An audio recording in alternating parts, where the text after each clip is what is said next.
कुछ दो अहिर के छोरे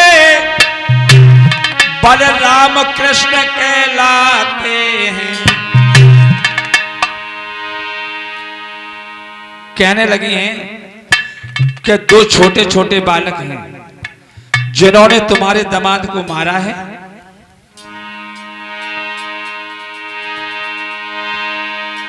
ना कुछ दो अहिर के बच्चे बलराम कृष्ण कहलाते हैं। और वो वृंदावन के भिखमंगा मथुरा में सहा कहाते।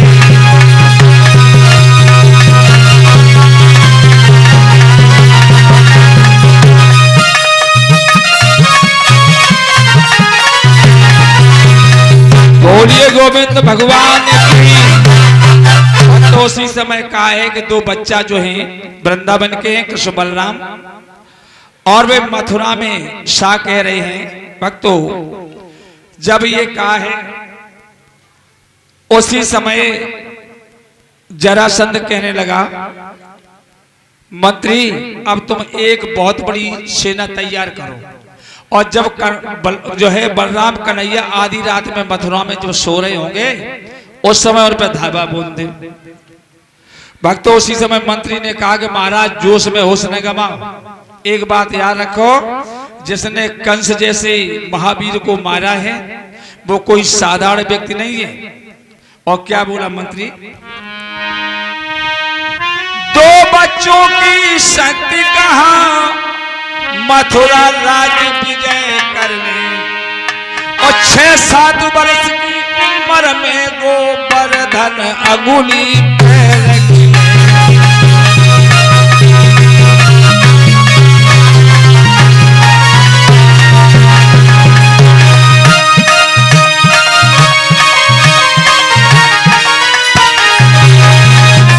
6-7 वर्ष की उम्र में गोवर्धन अंगुली पर रख ले।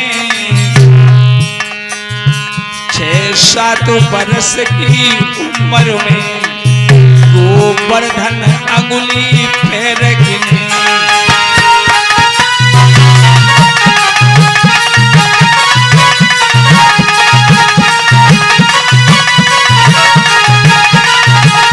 बोलिए गोविंद भगवान की। भक्तों मंत्री कहने लगा, महाराज जोश में होश न गवाओ। अरे 6 वर्ष की उम्र में जिन्होंने गोवर्धन को अपनी तर्जनी अंगुली पे धारण किया वो कोई साधारण व्यक्ति नहीं है। इसलिए एक ही काम करो कि तुम बहुत बड़ी सेना तैयार करो, और जब कन्हैया बलराम सोए रहे हो तब धावा बोल दे मथुरा पे। भक्तों याद रखना उसी समय बहुत बड़ी सेना तैयार की गई है, और जरासंध बहुत बड़ी दलबल के साथ आज मथुरा पे चढ़ाई करने के लिए चला।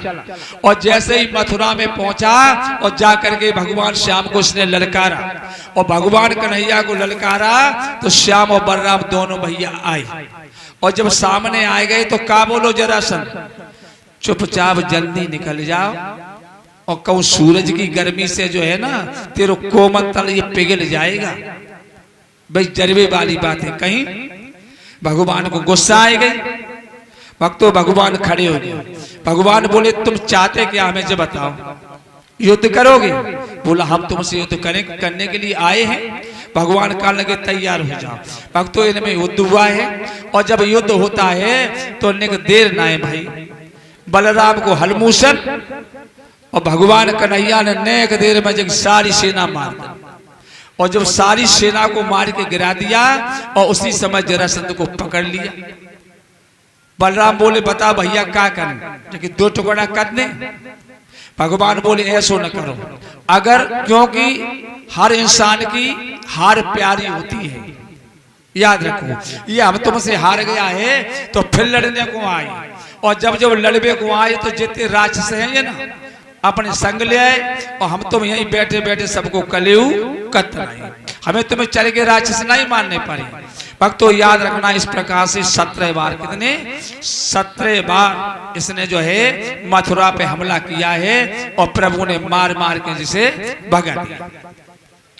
18वीं बार भक्तों याद रखना उसी समय देवर्षि नारद ने जाकर के काले मन को उकसाया है। बोले तुम यहाँ पड़े पड़े सो रहे, हवा खा रहे हो। भगवान ने कंस मार दो, जरासंध पराजित हो गया। बड़े बड़े योद्धाओं को ना कुछ बच्चे वो पराजित करते हुए अब तुम आई और आए रहे।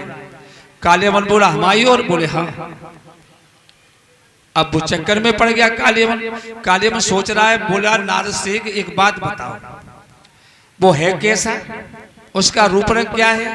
नारद बाबा कान लगे, ओरे उल्लू, सूरज जब निकलता है तो उसे देखने के लिए दीपक की जरूरत नहीं होती है। बिना दीपक के पता चलता कि सूर्य निकले आए। जब वो तेरे सामने आएगा तू खुद समझ जाएगा। काले मन कहने लगा नहीं, देवर्षि नारद हमें बताए दे। तो उसने बताया, देख मस्तक पर मुकुट होगा, 2 विशाल भुजाएं होगी, पीतांबर होगा, कौस्तुभ मणियों की माला होगी और वो तेरे सामने झुकता सा नजर आएगा।